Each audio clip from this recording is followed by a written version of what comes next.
औज़ुबिल्लाहि मिनश्शैतानिर्रजीम बिस्मिल्लाहिर्रहमानिर्रहीम। अस्सलामु अलैकुम रहमतुल्लाहि व बरकातुहू। डियर स्टूडेंट्स, क्लास 10th, आज जो हम लास्ट चैप्टर पढ़ने जा रहे हैं, हमारा जो ये चैप्टर है जिसका नाम है आउटकम्स ऑफ डेमोक्रेसी। हमारे आज के टॉपिक का नाम जो है वो है dignity and freedom of the citizen. Dignity and freedom of the citizen जो है हमारा टॉपिक आज, यह है लास्ट टॉपिक हमारे इस चैप्टर का। डिग्निटी क्या होगी? डिग्निटी होगी एक ऐसी चीज, एक शख्स की, एक इंडिविजुअल की, जिसको हम कहते हैं कि इसकी पहचानियत। ये किस चीज से पहचाना जाता है?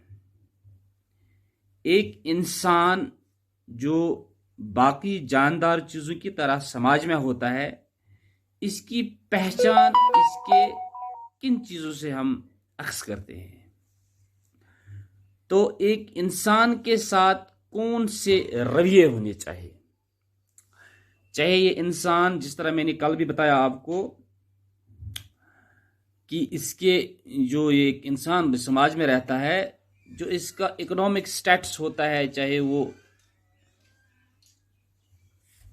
रिच क्लास से ताल्लुक रखता हो, चाहे वो मिडिल क्लास से ताल्लुक रखता हो, चाहे वो लोअर क्लास से ताल्लुक रखता हो। तो बेटा, हर एक इंसान की यकसान पहचानियत एक समाज में किस तरह होनी चाहिए, और इसकी जो आज़ादी, फ्रीडम, वो किस तरह की होनी चाहिए।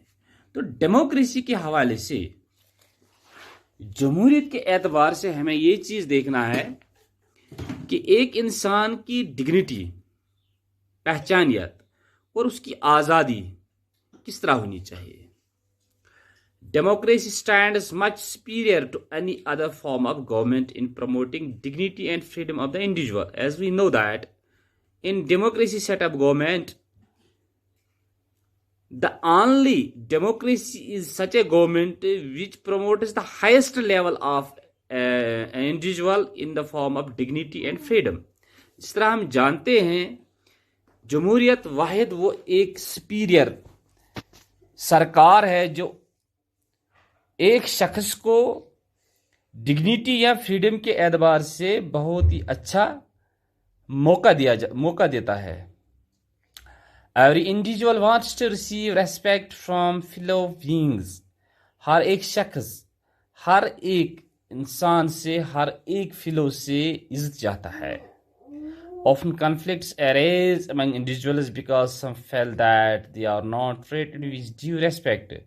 कभी कभी तजाद भी होते हैं इंडिविजुअल्स के दरमियान, क्योंकि वो समझते हैं कि कुछ ऐसे मामले हैं जिनसे उनको शायद इनको ट्रीट, ड्यू रेस्पेक्ट, पूरी इज्जत उनको नहीं दी जाती है। The passion for respect and freedom और द बेसिस ऑफ डेमोक्रेसी। तो इसमें जो पैशन है, हमें बर्दाश्त दिखाना है और हमें इस चीज़ को मानना है कि जो आज़ादी है एक इंसान की, तो ये बुनियादी स्तून या बुनियादी चीज़ जमहूरियत की है। Democracies through the world have recognised this. जमहूरियतें जो पूरी दुनिया में है, इसने इस चीज़ को पहचाना है, तस्लीम किया है कि नहीं, कि पहले इंसान का इज्जत नफ्स होना चाहिए। एक इंसान मुतमीन होना चाहिए कि मेरा इज्जत महफूज है, मेरा इज्जत सही सलामत है, मेरी इज्जत के साथ कोई ऐसी छेड़खानी नहीं की जाती है जिससे वो मायूस हो, जिससे वो डिस्करेज हो। Democracies throughout the world have recognized this, at least in principles। जो असली उसूल जो है जमहूरियत की, कम से कम इन चीज़ों को मानते हैं। This has been achieved in various degrees in various democracies। इस चीज़ को मुख्तलिफ तरीक़ों से, मुख्तलिफ डिग्रियों से, मुख्तलिफ एंगलों से, मुख्तलिफ तरीक़ों से पहचाना गया है बहुत सारी जमहूरियतों में। Democratic tribes do not always value the liberty of its citizens in practice.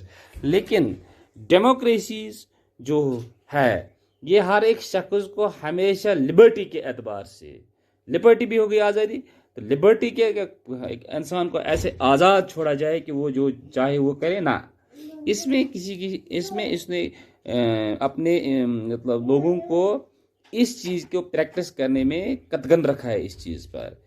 Yet for societies which have been built for a long on the basis of subordination and domination, अब जो समाज बहुत सारे जो बिल्ड हो रहे हैं subordination के एतबार से या डोमिनेशन के एतबार। देखो बेटा, सबॉर्डिनेशन किसी के तहत काम करना, जिस तरह हम स्कूल में काम करते हैं, एक हेडमास्टर होता है तो हम उसके सबॉर्डिनेट होते हैं। इसलिए कोई ऐसा जो डिक्टेटर होता है वो अपने लोगों को डोमिनेट करता है, तो इस चीज़ को भी ये बिल्ड करता है। It is not a simple matter to recognise that all individuals are equal. ये कोई आसान मामला नहीं है कि हम ये कहेंगे हर एक इंसान बराबर है, हर एक इंसान हर एक सिस्टम में बराबर है। तो बेटा अब हमें ये चीज़ मतलब यहाँ पर समझनी है। Take the case of dignity of women. Most societies across world wide historically male dominated societies. अगर हम औरत की मिसाल लेंगे, अक्सर समाज जो पूरे दुनिया में है, इन्होंने क्या औरत को दबा कर रखा है। Long struggle by women have created some sensitivity today that respect and equal treatment of women और necessary ingredients of democratic societies. बहुत सारी लंबी जदोजहद चली गई, तो उसके बाद एक मतलब इनको ये मतलब सेंस आ गया कि नहीं, हमें औरतों को भी ऐसी मतलब डेमोक्रेटिक में बराबरी देनी चाहिए। That does not mean that womens are actually always treated with respect. वो ये कहते कि नहीं, हमें औरतों को बराबर इज्जत नहीं देनी चाहिए, but once the principle is required, लेकिन जब इस चीज़ को माना गया, it becomes easier for women in ways to struggle against what is now acceptable legally and morally। लेकिन इस चीज़ को जब समझा गया तो फिर आसानी के साथ औरतों के एतबार से ये चीज़ अब माना गया है कि नहीं, हर एक चीज़ इनको लीगली मिलनी चाहिए, कानूनी मिलनी चाहिए और इखलाकी तौर मिलनी चाहिए। इन ए नॉन डेमोक्रेटिक सेटअप, जो जमहूरियत के एतबार से सरकारें नहीं होती है, this unacceptably would not have legal basis because the principle of individual freedom and dignity would not have the legal and moral force there।